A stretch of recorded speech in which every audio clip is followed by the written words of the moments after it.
Bismillah.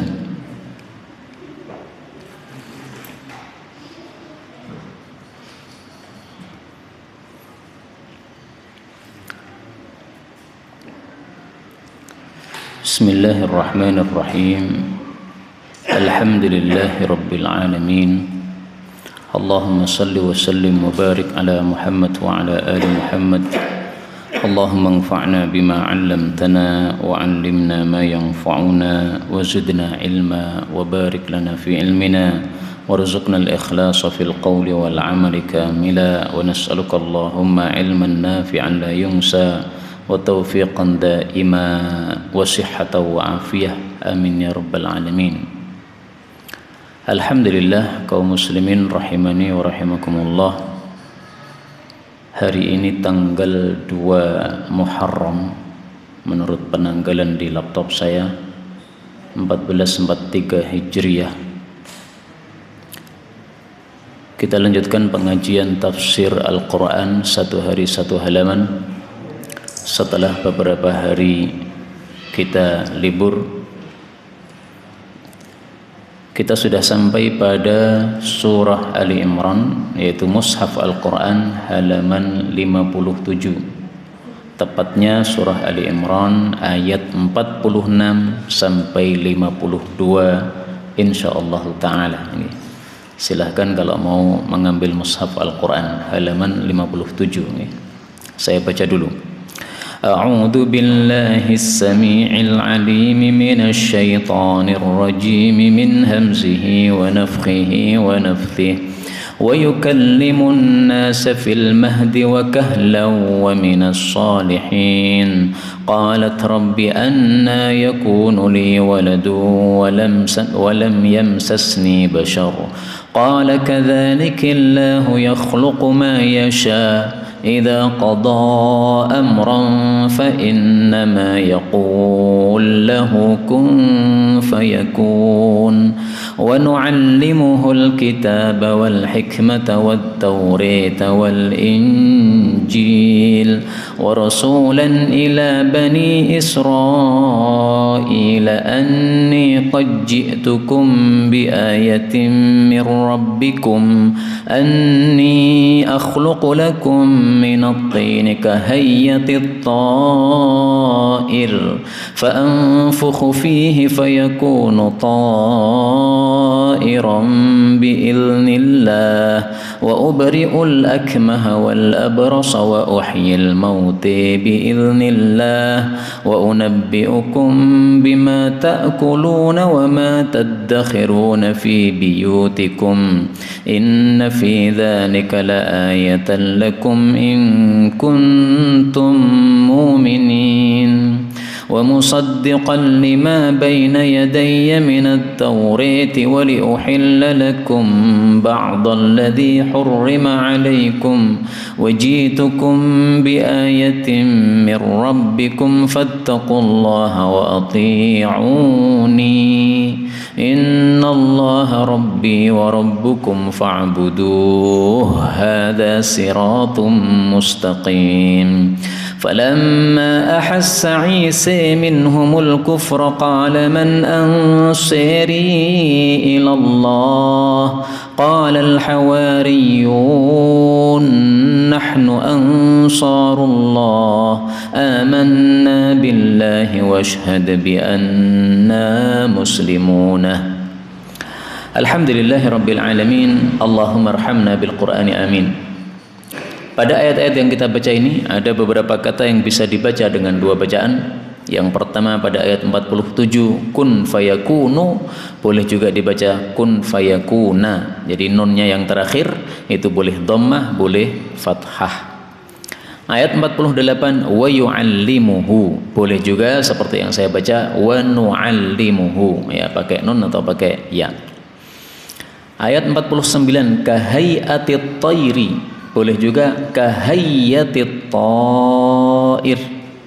Ini qiraah Abu Ja'far, termasuk ulama qiraah dari Madinah, temannya Imam Nafi'. Ini beliau sendiri yang membaca seperti itu, yang lain-lainnya kahai'atit tayri.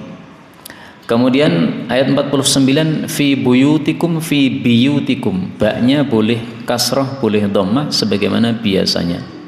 Ayat 51 hadza siratun, pakai shad atau pakai sin, siratun boleh. Ini sebelumnya ayat 50 wa ati'un, boleh juga dipanjangkan wa ati'uni. Ini semuanya yang saya bacakan adalah qiraah mutawatirah yang sumbernya dari Rasulullah sallallahu alaihi wasallam. Jadi dalam membaca Quran ini longgar sifatnya, boleh begini boleh begitu, yang penting ada sumbernya dari baginda Rasul sallallahu alaihi wasallam. Adapun tafsirnya Bapak Ibu rahimani wa rahimakumullah, secara ringkas Allah mengatakan pada surah Ali Imran ayat 46, wa yukallimu, dan Nabi Isa itu mengajak bicara an-nasa, kepada manusia, fil mahdi, di dalam ayunan, maksudnya ketika masih bayi, wa kahlan, dan ketika sudah dewasa, wa minas sholihin, dan termasuk orang-orang yang soleh. Ayat 46 ini melanjutkan kisah tentang Nabi Isa alaihi salatu wassalam. Pada ayat sebelumnya disebutkan bahwa Nabi Isa adalah namanya Al-Masih. Al-Masih itu julukan, kalau nama aslinya adalah Isa. Al-Masih sudah kita jelaskan dulu, banyak tafsiran. Ada yang mengartikan Masih itu karena beliau sering melakukan siyahah, keliling dunia untuk dakwah. Ada yang mengatakan Masih karena beliau mengusap, orang sakit diusap sembuh, orang mati diusap hidup. Ada yang mengatakan Al-Masih karena telapak kaki beliau itu rata sehingga mamsuh, ya, seolah-olah terhapus begitu. Ya, ini mungkin semuanya benar pada Rasul Nabi Isa alaihissalatu wassalam sehingga disebut Al-Masih. Nah, sifat Nabi Isa yang lain pada ayat 46 disebutkan bisa bicara kepada manusia baik ketika masih bayi maupun ketika sudah dewasa. Nah, ini namanya mukjizat. Anak kecil biasanya belum bisa bicara, masih bayi. Tetapi Allah membuat Nabi Isa bisa bicara. Ini karena mukjizat. Nah, dalam hadis yang sahih disebutkan hanya 3 orang bayi yang bisa bicara. Salah satunya adalah Nabi Isa alaihi salatu wassalam. Yang lainnya siapa? Nah, di sini saya bacakan hadisnya dari Rasulullah sallallahu alaihi wasallam.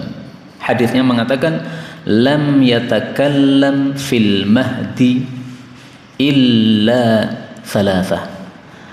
Tidak bicara ketika masih bayi kecuali 3 orang bayi.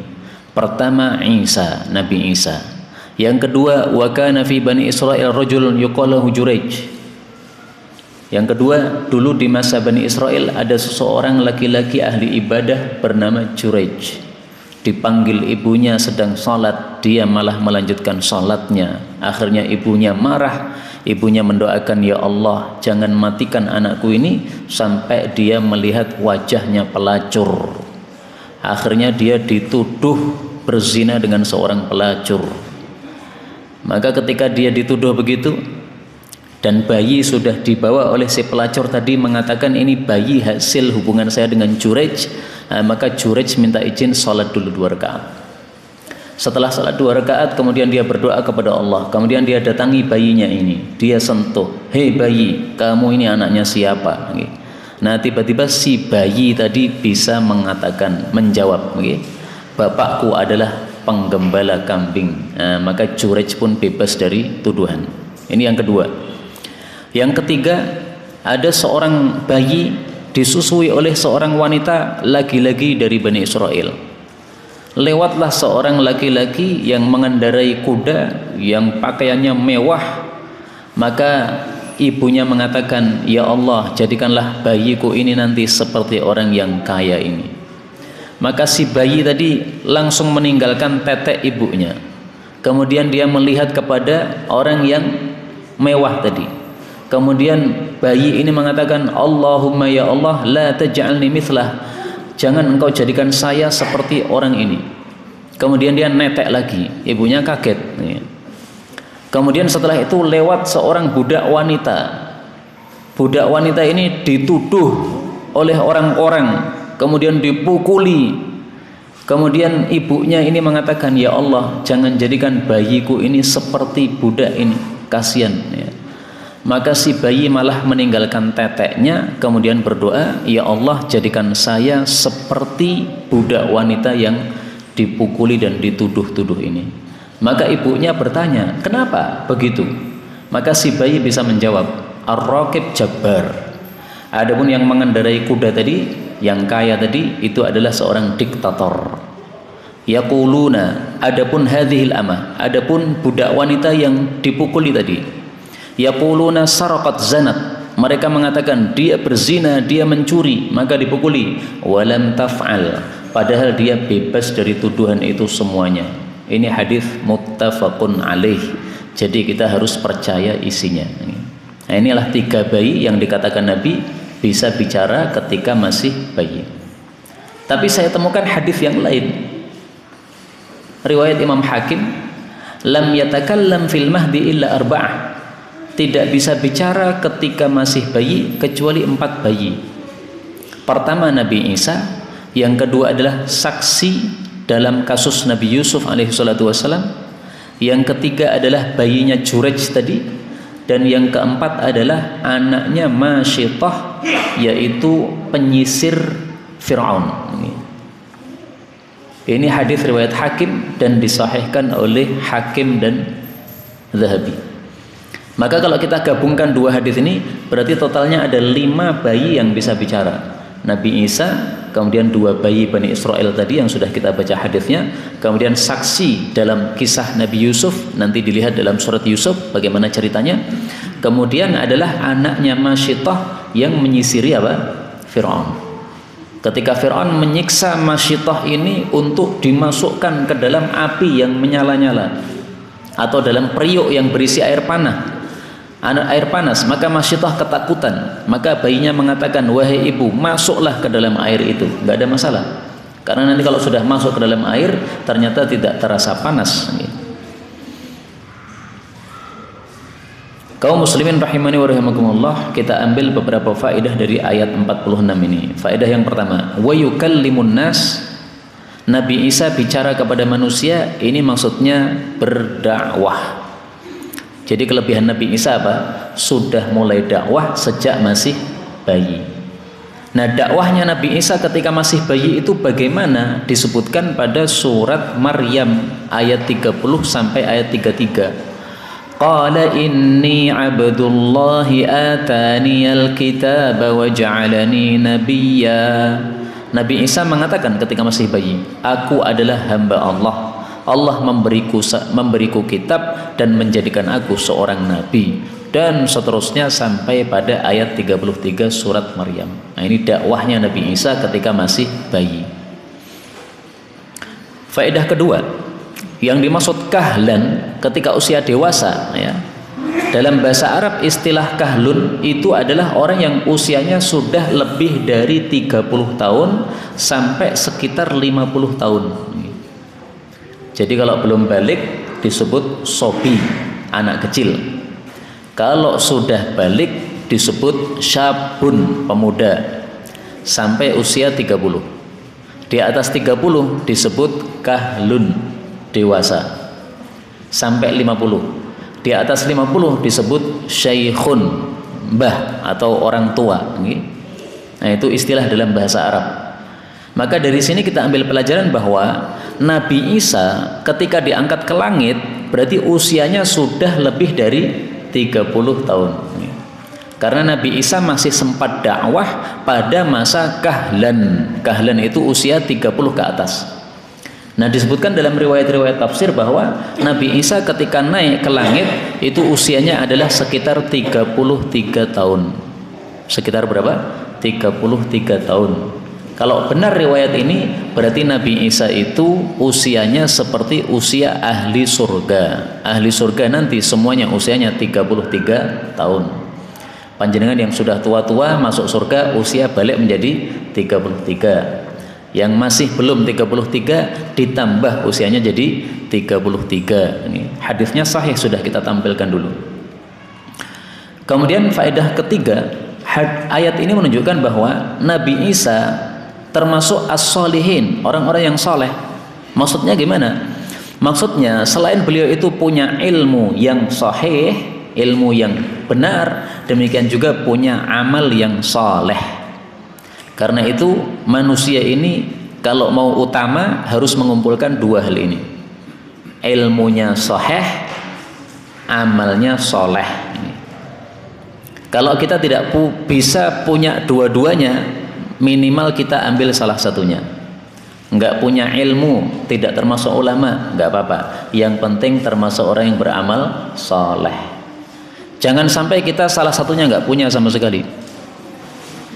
Orang punya ilmu tetapi kurang soleh, itu masih mending, dia masih bermanfaat dengan sebab ilmunya. Bisa mengajarkan kepada manusia, ditanya bisa menjawab, ada masalah bisa memberikan solusi. Tapi kalau tidak punya ilmu dan tidak soleh, ini sudah gunanya apa di masyarakat nih? Karena itu marilah kita berusaha menjadi orang-orang yang soleh dan juga belajar agama supaya termasuk orang yang berilmu. Kita lanjutkan ayat 47. Allah mengatakan, qalat, berkatalah siapa ini? Maryam. Rabbi wahai Rabbku, anna, bagaimana yakunu li, ada bagi saya waladun, anak, walam yamsasni, sementara tidaklah menyentuh saya, maksudnya tidak mengumpuli saya, basyarun, seorang manusia pun. Qala, berkatalah Nabi Isa, berkatalah siapa? Allah Subhanahu wa taala, kadzalika, seperti itulah, Allah yakhluqu, menciptakan, ma yasha, apa yang Dia kehendaki. Idza qada amran, apabila Allah menetapkan suatu perkara, fa innama, maka sesungguhnya tiada lain, yaqulu lahu, Allah akan mengatakan kepada perkara tadi, kun, jadilah, fayakunu, maka dia pun akan terjadi.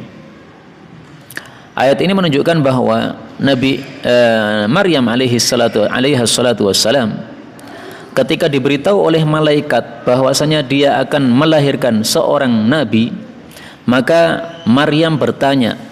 Pertanyaannya ini bukan mengingkari, tetapi pengen tahu bagaimana caranya dia punya anak padahal tidak dikumpuli oleh laki-laki. Yang namanya perempuan itu dia akan bisa hamil kalau dia dikumpuli oleh laki-laki. Air mani ketemu air mani, nutfatin amsyaj. Lah di sini tidak ada mani ketemu mani, kok bisa hamil? Bagaimana ini? Nah, maka dia bertanya bagaimana caranya. Jawabannya sangat simpel, ya. Jawabannya adalah kalau Allah sudah menghendaki sesuatu, cukup mengucapkan kun, selesai masalah. Karena itu dalam ayat ini Maryam tidak dikasih tahu bagaimana caranya. Tapi ternyata kita mengetahui caranya bagaimana Allah menjadikan Maryam itu hamil dari ayat yang lain, yaitu malaikat Jibril disuruh apa? Meniup pada Maryam, sehingga tiupannya ini menjadi roh pada tubuhnya Maryam alaihissalam. Bisa dibaca pada surah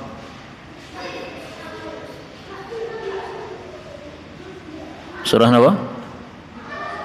Surah At-Tahrim, okay? Fanafakhna fihi mir ruhina. Ini bisa dibaca pada surah At-Tahrim ayat 12. Wa Maryam ibnata Imran allati ahsanat farjaha. Maryam binti Imran, dia menjaga farjinya, maksudnya tidak zina.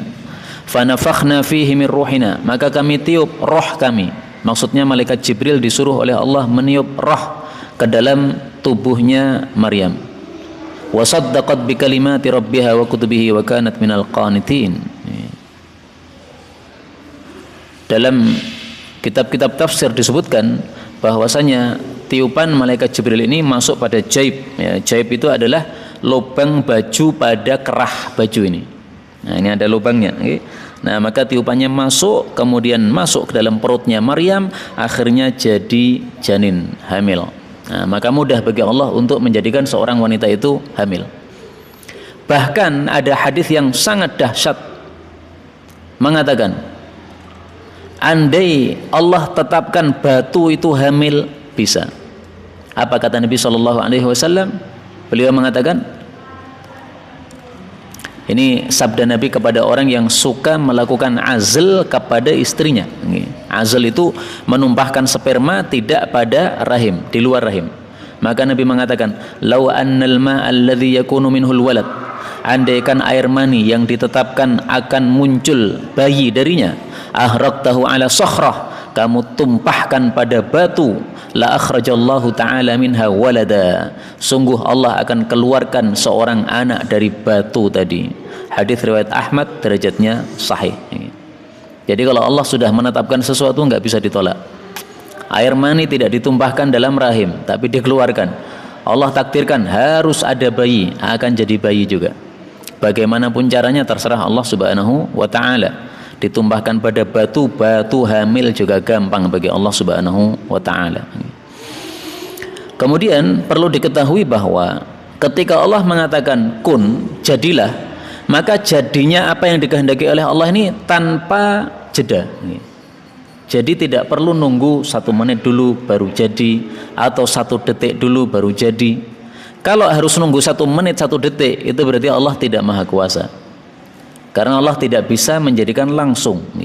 Karena itu dalam ayat ini disebutkan fayakunu, lalu terjadi. Dalam bahasa Arab fa, kata-kata fa itu menunjukkan urutan yang tidak ada jeda. Kalau ada jedanya itu pakai summa. Lah di sini Allah tidak mengatakan kun summa yakun, tetapi kun fayakun. Jadi begitu Allah mengatakan kun, langsung terjadi yang dikehendaki oleh Allah Subhanahu wa taala. Allah inginkan corona tersebar misalnya, kun, langsung tersebar. Allah inginkan lenyap, kun, langsung lenyap. Maka mudah bagi Allah Subhanahu wa taala untuk menetapkan sesuatu. Karena itu jangan salah paham sebagaimana sebagian orang-orang sufi yang sesat. Mereka gara-gara tidak berilmu, mereka mengatakan kalau Allah mengatakan kun, maka terjadinya itu bainal kaf wan nun. Antara kaf dan nun, sebelum Allah selesai kun itu sudah terjadi. Itu mereka ingin mengagungkan Allah, menunjukkan Allah maha cepat dalam menciptakan. Tapi justru itu karena kebodohan mereka, nggak paham. Kalau Allah mengatakan kun, belum selesai kun sudah terjadi, itu justru Allah lemah. Karena Allah keduluan kun, sehingga apa? Allah kalah dengan kun. Itu salah. Yang benar adalah kun, selesai ngomong baru terjadi apa yang dikehendaki oleh Allah Subhanahu wa taala. Karena fa itu menunjukkan urutan. Jadi selesai satu masalah dulu baru berikutnya. Kemudian ayat 48 Allah mengatakan wa nu'allimuhu, dan kami ajarkan kepada Nabi Isa al-kitaba, menulis, wal hikmata, dan hikmah yaitu kebijaksanaan, wat taurata, dan kitab Taurat, wal injil, dan kitab Injil. Jadi yang dimaksud Alkitab di sini bukan kitab-kitab yang kita baca, itu bukan, tapi maksudnya menulis. Dalam bahasa Arab menulis itu kadang disebut kitabah, kadang disebut kitab. Nah, di sini kitab bermakna apa? Menulis. Sebagaimana dalam hadis Nabi SAW, beliau mengatakan dalam hadis yang disahihkan oleh Asy-Syaikh Al-Albani, qayyidul ilma bil kitabi. Ikatlah ilmu dengan cara menulisnya. Jadi ilmu yang kita dengar supaya tidak lupa, gimana caranya? Ditulis. Kalau tidak ditulis, kita ingatnya pas dengar itu saja. Besok udah lupa lagi, karena manusia memang mudah lupa. Nah, maka kitab ini artinya menulis. Adapun hikmah yang dimaksud adalah pemahaman terhadap agama. Itu namanya hikmah. Jadi siapa yang paham agama berarti dia sudah orang yang bijaksana, karena dia menguasai hikmah. Hikmah adalah kepahaman dalam agama. At-Taurat wal Injil ini menunjukkan bahwa Nabi Isa hafal isi Taurat dan Injil. Jarang orang itu bisa hafal Taurat, apalagi Taurat dan Injil. Bisa dihitung jari. Kalau Al-Quran, maka banyak sekali orang yang hafal Quran. Itulah makna dari yassarnal Quran. kami sudah mudahkan Al-Quran. Taurat yang hafal bisa dihitung jari, nabi-nabinya saja yang hafal. Kalau umatnya tidak ada yang hafal, kecuali 1 atau 2 orang. Dulu ketika Taurat dibakar, maka Taurat sudah tidak ada di atas muka bumi sehingga lenyap. Muncul umatnya Nabi Musa namanya Uzair. Uzair ini satu-satunya umatnya Nabi Musa yang hafal Taurat. Maka dia mengatakan, meskipun Taurat dibakar, tidak ada di atas muka bumi, saya bisa mendiktekan lagi dari awal sampai akhir. Kemudian dia diktekan dari awal sampai akhir kitab Taurat, komplit lengkap, tidak ada kurangnya. Nah, maka sejak itu orang-orang Bani Israel kemudian mengagungkan Uzair. Mereka mengatakan Uzair putranya Allah. Sesat gara-gara menganggap bahwa Uzair putranya Allah. Kenapa dia anggap putranya Allah? Karena dia paling aneh. Semua orang tidak hafal Taurat, dia bisa hafal Taurat.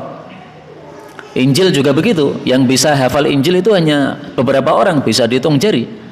Tetapi Quran ini dimudahkan oleh Allah, dihafal oleh banyak manusia. Nah, Nabi Isa termasuk yang hafal Taurat Injil berdasarkan ayat ini, nu'allimuh, kami ajari beliau, maksudnya hafal Taurat dan Injil.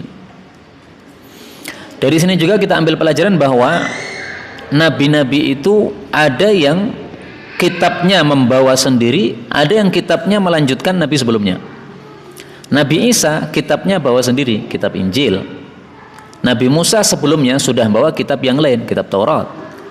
Tapi ada nabi-nabi yang tidak membawa kitab, dia hanya melanjutkan risalah nabi sebelumnya. Misalnya Nabi Yusha bin Nun, dia nggak bawa kitab, dia melanjutkan kitab Taurat di bawah Nabi Musa alaihissalam. Demikian juga nabi-nabi yang muncul setelah Nabi Isa sebelum Nabi Muhammad SAW itu hanya melanjutkan apa? Injil yang dibawa oleh Nabi Isa alaihissalam. Kemudian Allah mengatakan wa rasulan, dan sebagai utusan ila Bani Israel, kepada Bani Israel, anni, bahwasanya aku qad ji'tukum, aku sudah datang kepada kalian, bi ayatim mir rabbikum, dengan ayat, maksudnya mukjizat dari Rabb kalian. Apa mukjizatnya? Dijelaskan oleh beliau.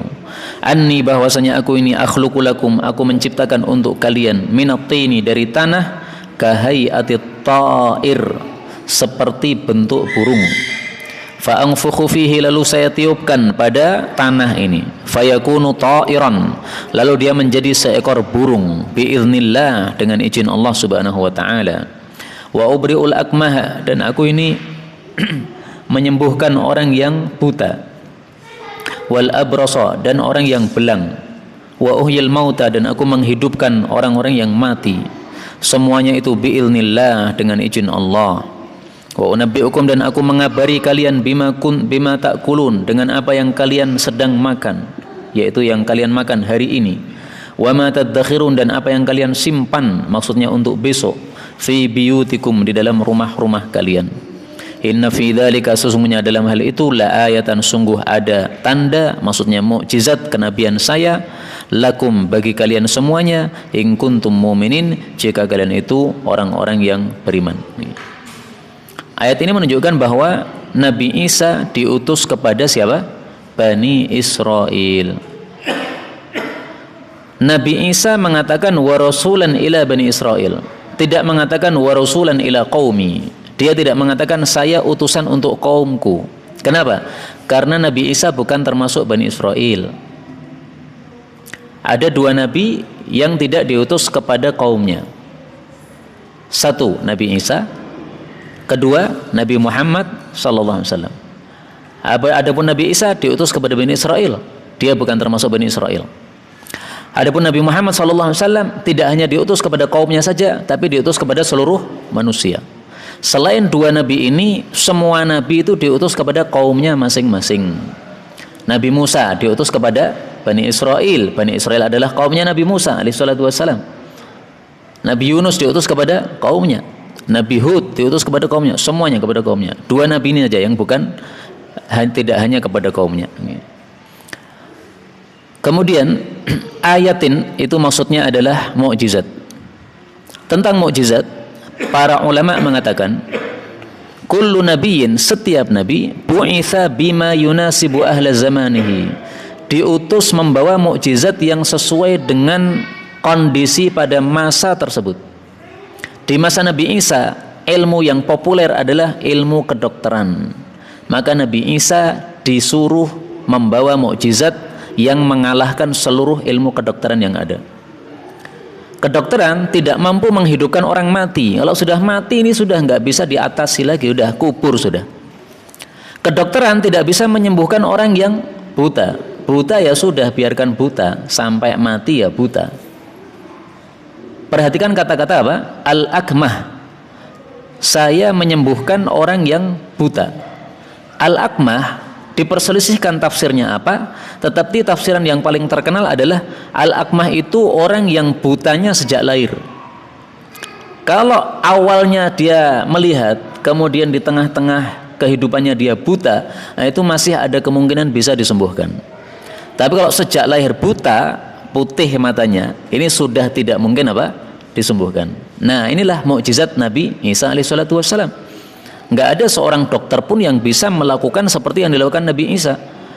Belang, dokter nggak ada obat untuk menyembuhkan belang. Zaman dulu nggih, kalau zaman sekarang nggak ngerti saya. Nggih. Nah, Nabi Isa dengan satu kali sentuhan, Bismillah dengan tangannya, ini sudah langsung sembuh. Makanya disebut Al-Masih, tukang ngusap. Nggih. Ada orang sakit diusap sembuh, diusap sembuh. Makanya alhamdulillah Nabi Isa sudah diangkat ke langit. Kalau Nabi Isa masih ada di bumi, dokter nggak ada yang laku semua ini. Semua kita pasti pilih kepada Nabi Isa. Nabi Isa tolong diusap nih biar sembuh. Nah, kena COVID diusap sembuh, diusap sembuh. Serasi do COVID meneh. Tidak perlu sholatnya dibikin berjarak gitu. Karena sudah ada Nabi Isa alaihissalatu wassalam, penyembuh segala penyakit dengan izin Allah subhanahu wa ta'ala. Yang dimaksud wa uhyil mauta, saya menghidupkan orang mati, ini maksudnya orang mati baik yang sudah dikubur maupun yang belum dikubur, sama saja. Dengan cara diusap, maka langsung bisa hidup. Nah, kalau yang sudah dikubur, saya tidak tahu bagaimana Nabi Isa menghidupkannya, karena saya belum menemukan penjelasan para ulama tafsir yang mendetail. Bisa jadi mungkin maksudnya kalau ada kuburan yang sudah dikubur ya, maka diusap gundukan kuburannya itu, seret, maka akan muncul apa? Orang yang mati. Kalau dia belum dikubur, nggak masalah, ya artinya diusap hidup. Nah, itu sesuatu yang masuk akal. Tetapi ketika orang yang sudah dikubur di dalam tanah bisa dihidupkan lagi, muncul ke permukaan bumi, ini satu mukjizat yang besar dari Allah Subhanahu wa taala untuk Nabi Isa alaihi salatu wassalam. Kemudian ayat 50 Allah mengatakan wa musaddiqan, dan membenarkan lima baina yadayya, bagi apa yang ada di depan saya, minat Taurah, yaitu kitab Taurat. Wali uhilla lakum, dan supaya saya menghalalkan bagi kalian ba'dalladzi, sebagian barang yang hurrima alaikum, telah diharamkan atas kalian, yaitu dalam kitab Taurat. Waji'tukum, dan aku datang kepada kalian bi ayatin mir rabbikum, dengan tanda, maksudnya mukjizat dari Rabb kalian. Fattaqullah, maka takwalah kepada Allah, wa ati'uni, dan taatlah kepada saya. Ayat ini menunjukkan bahwa kitab Taurat isinya sama dengan kitab Injil. Sama dari sisi apa? Dari sisi tauhid kepada Allah Subhanahu wa taala. Itulah yang dimaksud wa musaddiqal lima baina yaday minat Taurah. Nabi Isa membenarkan isi kitab Taurat. Membenarkan apa? Membenarkan bahwa isinya dari Allah Subhanahu wa taala. Isinya Taurat apa? Tauhid. Karena itu seluruh nabi sebenarnya agamanya sama, yaitu agamanya Islam. Nabi Isa agamanya Islam, Nabi Musa agamanya Islam, Nabi Muhammad agamanya Islam, Nabi Adam agamanya Islam. Semua nabi agamanya Islam. Ini perlu dijelaskan kepada masyarakat. Kenapa? Karena dulu pernah ada anak SMP ketika mengisi ujian, apa agama Nabi Musa? Ditulis Yahudi. Apa agama Nabi Isa? Ditulis Nasrani. Nah, ini salah paham. Yahudi Nasrani ini bukan dibawa oleh Nabi Isa, bukan dibawa oleh Nabi Isa dan Musa, bukan. Nabi Musa bawa agama Islam, kemudian umatnya setelah ditinggal mati jadi sesat menjadi Yahudi. Nabi Isa bawa agama Islam, kemudian umatnya setelah ditinggal mati jadi sesat menjadi apa? Nasrani. Itu maksudnya. Demikian juga umat Islam ini, Nabi Muhammad SAW bawa agama Islam, ditinggal mati oleh Nabi, banyak yang jadi sesat. Ada yang sesatnya sampai keluar dari agama Islam, ada yang masih di dalam agama Islam tapi sesat. Contoh yang keluar dari agama Islam, Bahai, udah kafir murtad sudah. Kenapa kafir murtad? Mengaku ada Nabi setelah Nabi Muhammad SAW. Ahmadiyah, kafir murtad sudah. Kenapa? Karena mengakui adanya Nabi setelah Nabi Muhammad SAW. Ada yang masih Islam tapi sesat, banyak sekali ya, Khawarij, Mu'tazilah, Syiah. Tapi Syiah yang masih Muslim, gitu. Karena Syiah yang keterlaluan itu juga sudah kafir. Syiah yang mengatakan bahwa Muhammad SAW itu Nabi yang salah karena Jibril salah menyampaikan wahyu. Mestinya Jibril ini membawa wahyu kepada Ali, tapi Jibrilnya salah, milih Muhammad. Nah, ini kalau orang Syiah mengatakan gini, jelas kafir murtad sejelasnya. Tapi yang masih mengakui Nabi Muhammad SAW, mereka hanya berbeda dalam hal penilaian hadis, tidak pakai Sahih Bukhari, tapi pakai hadis yang mereka anggap kitab hadis sahih mereka, tetapi tidak mengatakan Quran berubah, tidak mencela Aisyah mengatakan berzina misalnya. Nah, ini masih dalam kondisi Muslim. Hukum asal Syiah adalah apa? Muslim. Dia menjadi kafir ketika dia mengatakan atau meyakini sesuatu perkara yang menyebabkan dia kafir. Demikian dijelaskan oleh para ulama-ulama kita rahimahumullahu ta'ala. Nah, maka jelas ayat ini menunjukkan Nabi Isa membawa ajaran yang sama dengan Taurat, berarti isinya adalah tauhid, isinya adalah agama Islam. Adapun wali uhilla lakum, saya menghalalkan sebagian yang diharamkan atas kalian. Ini maksudnya sebagian isi kitab Taurat itu dihapus hukumnya oleh kitab Injil.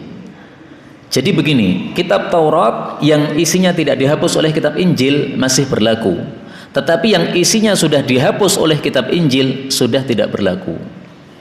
Contohnya apa saya nggak ngerti, karena saya nggak pernah mempelajari kitab Taurat dan Injil.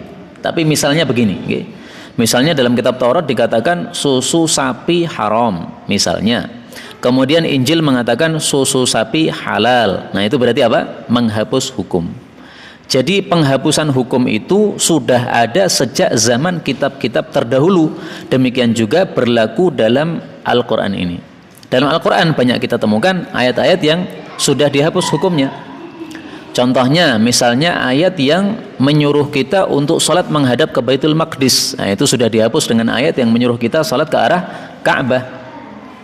Demikian juga ayat-ayat yang lain. Kemudian ayat 51 Allah mengatakan innallaha, sesungguhnya Allah, Rabbi adalah Rabbku wa Rabbukum, dan juga Rabb kalian. Fa'buduh, maka sembahlah dia Allah. Hadza, ini adalah siratun, jalan mustaqimun, yang lurus.